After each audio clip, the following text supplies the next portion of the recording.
The following slideshow was shown, which chooses Granblue Fantasy Festival 2020 as a place where a release date. Woo! I actually didn't even realize that.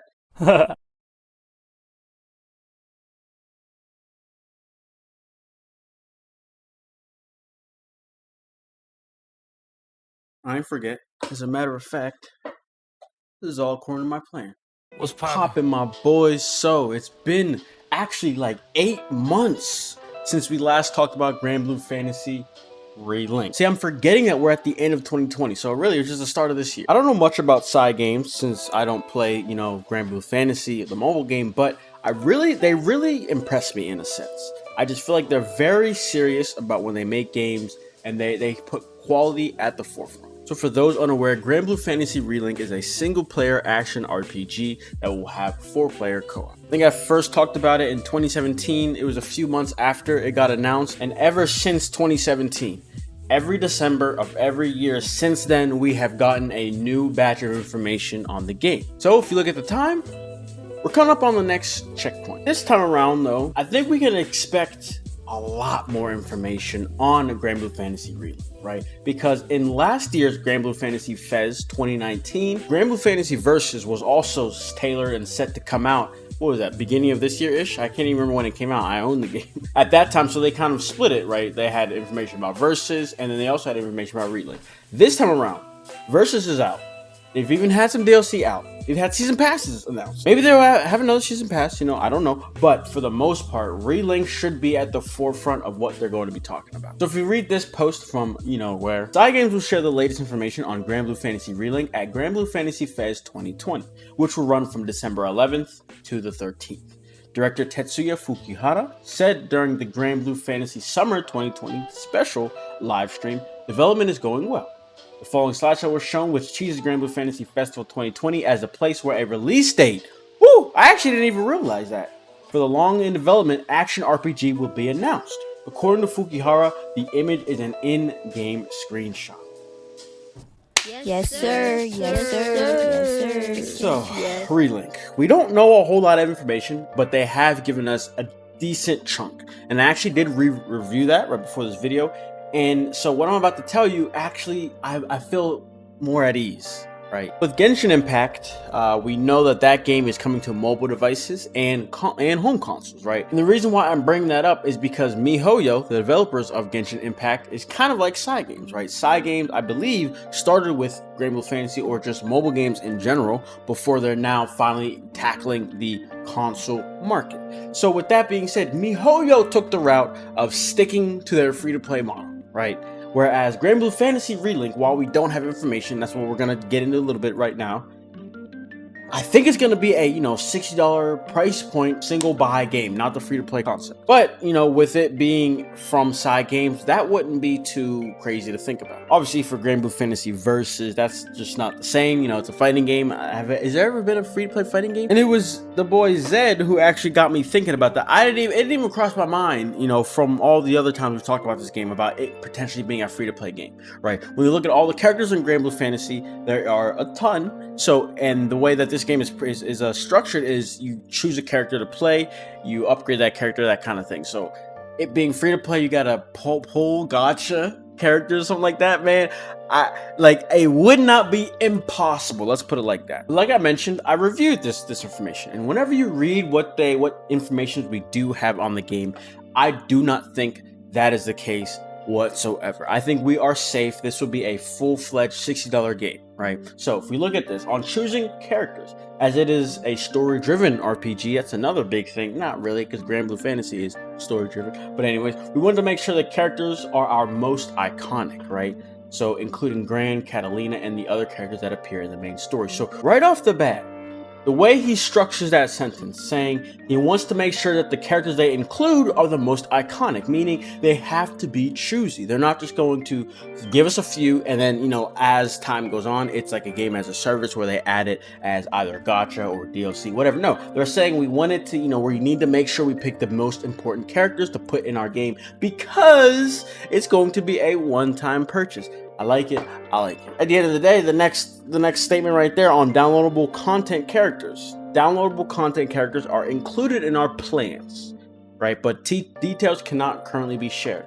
We definitely know that our fans want more characters to appear in the console games, so that is definitely something that we are considering. So if we think about Granblue Fantasy Versus, that game, it was kind of crazy, but whenever I think about it, it makes more sense. The fact that the game released and like even before it came out, they were showcasing season 1, the DLC character pass, and I'm like, shouldn't the game release first and then you thought? But at the same time, most fans of Granblue that are buying the game already know about all the characters. They've seen up to like hundreds of characters, right? So you showcasing them early actually doesn't even mean anything. It actually just gets people excited, like, okay, I can expect to play because that's my favorite character. You're about to put Adam into the game, yada yada yada. You know, everyone's happy. So just by him talking about, you know, downloadable content characters, no, honestly, maybe I'm a bit more excited. Now, for me, I don't have any, you know, connection to any of the characters. I haven't played it. I played it a little bit, but not enough, you know, to build anything like that. So for me, I would be looking forward to additional characters for their gameplay styles. When you pair it with what he just said, he wants to, he doesn't say here, but he says how he wants to make them all unique. We'll get to that. He says it right here. So on job changing, so job changes are not present in the game due to the immense amount of resources that would be required. Instead, those resources are being used to fully flesh out other characters like Catalina, Rackham, who have very different gameplay from the main character. So with that being said, every character is going to feel very unique. So, you know, whenever they do add somebody, it's going to be a granular kind of thing, you know? It makes it even more enticing to buy them, and I'm fine with that. If you can provide me value, I will provide you money. We just saw what he said about the release date going to be announced in December. No matter what, PS5 will be out by December. So people were asking, like, how's it gonna work? So he says it has been quite a while since the release of PS4. That being said, that also means that the whole industry has stronger development skills on the platform. On top of that, the install base is much bigger. Releasing on the latter half of the generation does have its merits, so we do want to take advantage of this timing. Since PS5 has not been officially announced, we don't know what's going to happen. This was back in February of this year. Yet, if it does come out before our games are released, we might think of releasing on PS5 as well. That being said, in that case, they would probably have to be remastered versions. I don't know what he's talking about there, but in February of this year, did we know about PS4 backwards compatibility? I feel like we did, because he says remastered, but if the game is backwards compatible on a PS5, like no matter what, if it's PS1 to PS, whatever, PS4 games will be, right? And it's going to be select, but this is a brand new one, so I'm sure it's going to fall under that umbrella easily. So we'll have to see what they say. You know, I will probably get that information. It's most likely just going to release on PS4, PS5 standard, right? So you can kind of pick which one you want to get it on. Oh boy, I'm going to get that PS5 version. You already know the vibes. He says up here that they're going to be shooting for 60 frames, but if not possible, they'll go to 30 frames because they want the visuals to be up to par. But if we talk about PS5 release, we're definitely going to be able to easily do 60 frames, no matter how visually appealing they make it. So that'll be good. That'll be good. And so this post is from May of 2019, so we're a few months into it. And we get a few more information on the game. So this was shortly after Platinum Games left the project. After I looked at Babylon Fall and I reviewed my video from yesterday or the other day, I was like, it looks cool, but damn, Platinum isn't hitting like near hits when you see it. And that was the same way Astral Chain was. So maybe it's actually for the better. Platinum Games started the work and Cygames can polish it out. So we'll see. But they say the game progresses in a mostly linear fashion, but there will be additional activities. You can pick up side quests from the towns you visit along the way and come and go between them as you please. So with that being said, single player linear. Now this is the type of game where I actually would like it to be a game as a service in a sense. Some of y'all might hate me for that, but I would really love to always be coming back to this game. I want a reason to continuously play this game after I beat the story. That's what I'm looking for, and I wonder if they're going to do that in this game. I don't know, but that would be a blessing. Towns also act as lobbies where you can team up with other players online and take missions, and that's kind of the idea, right? I want to, after I beat the game, I don't know. I mean, it can be fun to help friends, like literally just be getting on to play with people, but like, can I get some type of fulfillment out of that past just helping them? Can I get some items? You know what I mean? End game stuff, post game stuff. I don't know. But they, mobile games are meant to be long running, so I feel like they should have that in mind. They talk about add downloadable characters. If you add more characters, you got to add more things to do, right?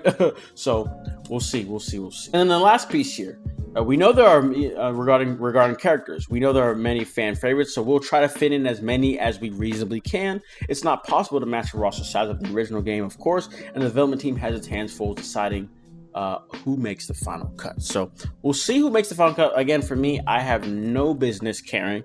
Just show me cool characters. What we've seen so far has been very cool. If you guys have not seen the most recent gameplays and things like that, videos will be in the description or the cards, so you can kind of view what the game looks like. So that was actually a bit of a surprise. I guess I didn't read that initial post about the Granblue Fantasy Fest, because I didn't even realize they will be telling us a release date, which makes sense, because since 2017 it was already in development like years prior. So it's about time we get a release date. So that'll be great.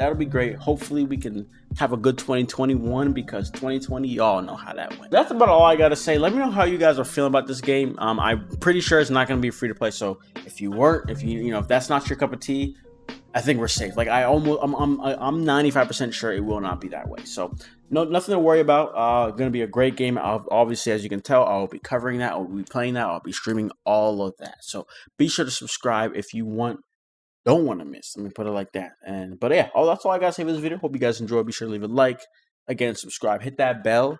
I like that song. But yeah, that's all I gotta say. So I'll see you all in the next video. Peace.